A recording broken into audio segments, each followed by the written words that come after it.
శని త్రయోదశి పురస్కరించుకుని కంది మండలం ఎద్దనూరు గ్రామ శివారులోని శ్రీ శని శక్తిధాం దేవాలయంలో ప్రత్యేక పూజలు అంగరంగ వైభవంగా నిర్వహించారు. ఆలయ అర్చకుల ఆధ్వర్యంలో శనిదేవునికి అభిషేకాలు, ప్రత్యేక ఆరాధనలు భక్తి శ్రద్ధలతో కొనసాగాయి.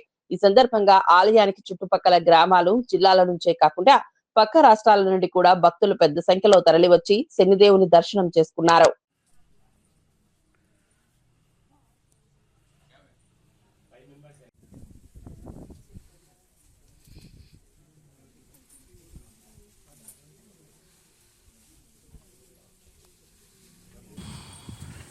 శని త్రయోదశి సంవత్సరంలో ప్రతి సంవత్సరంలో 2-3 సార్లు రావడం జరుగుతుంది. ఇది శనిదేవుడు పూజకు సంబంధించినటువంటి చాలా అరుదైనటువంటి ముహూర్తము. ఇది మరియు శని అమావాస్య కూడా చాలా శుభమైనటువంటి ముహూర్తం అని నమ్ముతారు. ఇక్కడ మనం ఇవాళ ఉన్నటువంటి ప్రపంచంలోని అతిపెద్ద ఏకశిల శనిదేవుడు విగ్రహం స్థాపించబడ్డది. శ్రీ గురూజీ ఠాకూర్ సూర్య ప్రతాప్ సింగ్ గారు శక్తి ఉపాసకులు మరియు పీఠాధిపతులు తను చేతుల మీదుగా ఇది స్థాపించడం ఇక్కడ జరిగింది. ప్రతి సంవత్సరము శని త్రయోదశి, శని అమావాస్య నాడు అతి భారీ సంఖ్యలో మన దగ్గర పక్కకు ఉన్నటువంటి రాష్ట్రాల నుంచి కానివ్వండి, బయట యుఎస్ నుంచి కానివ్వండి, వేరే కంట్రీస్ నుంచి కూడా భక్తులు రావడం జరుగుతుంది. ఇక్కడ శనిదేవుడు శత్రువు కాదు, మిత్రుడుగా భావిస్తారు. ఇక్కడ వచ్చినటువంటి భక్తులు శనిదేవుడిని పూజించిన తర్వాత కాలు గడుకోవడం కానివ్వండి, లేకపోతే ప్రసాదం గ్రహించకపోవడం కానివ్వండి, అటువంటి ఉండదు. శనిదేవుడిని పూజ చేసిన తర్వాత మీరు యథావిధిగా ఇంటికి వెళ్ళొచ్చు. ఇక్కడ ఎక్కిచ్చినటువంటి ప్రసాదం కూడా మీరు గ్రహించవచ్చు. మీరు మీ బంధువులకు, మీ మిత్రులకు కూడా మీరు ఇవ్వచ్చు. ఇక్కడ ఉన్నటువంటి ప్రాముఖ్యత ఏంటంటే, మనకు శనిదేవుడి చుట్టూరా 21 ప్రదక్షిణలు చేసి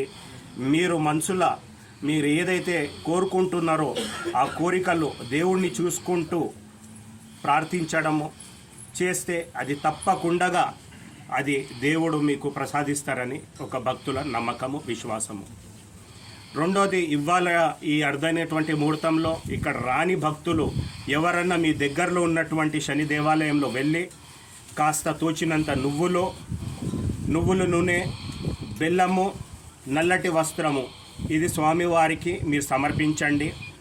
ప్రత్యేకంగా ఈ సంవత్సరము మీనరాశి, మేషరాశి, కుంభరాశి, కర్కరాశి మరియు వృశ్చిక రాశి వాళ్ళు కాస్త శనిదేవుడికి పూజ చేస్తే వాళ్లకు శుభంగా ఉంటుంది.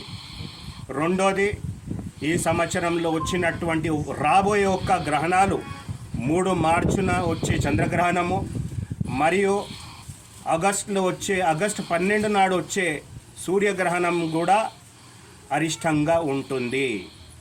రెండోది, రాబోయే సంవత్సరంలో కూడా ఈ దరిదాపులో 100 సంవత్సరాల్లో అని మనం అనుకోవచ్చు, ఎప్పుడు రానంత పెద్ద గ్రహణము, సూర్యగ్రహణము 2027లో రాబోతుంది. దానికి కూడా మీరు సిద్ధంగా ఉండండి.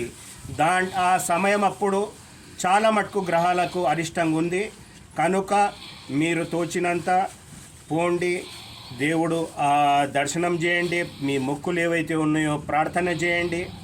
రెండోది, భక్తులతో ఒక విజ్ఞప్తి, నాన్ వెజ్ తింటున్న వాళ్ళు, ఎగ్ అన్నా what ever it may be, non veg తిన్న వాళ్ళు సాటర్డే నాన్ వెజ్ తినడము, ఎగ్ కూడా ముట్టడము, బేకరీ ప్రోడక్ట్స్ తినడము దయచేసి మానుకోండి. అది మీ గురించి, మీ కుటుంబ సభ్యుల గురించి చాలా మంచిది. ఓం నమో నారాయణ.